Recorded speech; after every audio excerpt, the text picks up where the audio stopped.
எல்லாருக்கும் வணக்கம். நம்ம இப்ப இந்த வீடியோல 20 முட்டை மேனுவல் இன்குபேட்டர் எப்படி யூஸ் பண்றதுதான் நம்ம பார்க்க ஓபன் பண்ணி பார்க்கலாம். இதுல 2 பல்பு, ஒரு தண்ணி வைக்கிறதுக்கு டப்பா, ஈரப்பதத்தை லாஸ்ட் 3 நாள் ஈரப்பதத்தை அதிகரிக்கிறதுக்காக ஒரு கிரில் வந்துடும். உங்களுக்கு இது மாதிரி கொசு மேட் கொடுத்துருப்பாங்க. அதுலதான் நீங்க முட்டையை அடுக்கி வைக்கணும். இந்த டப்பாவை எடுத்து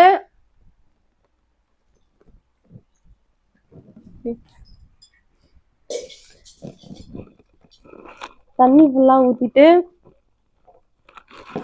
இந்த ஃபேனுக்கு ஆப்போசிட் சைட்ல இந்த டப்பா தண்ணி டப்பா வர மாதிரி நீங்க வச்சிருங்க. நம்ம கரெக்டா இப்ப 20 முட்டை வச்சிட்டோம். 20 முட்டைக்கு மேல வைக்க முடியாது. முட்டையை வச்சுட்டு நீங்க இந்த பாக்ஸை க்ளோஸ் பண்ணிடலாம்.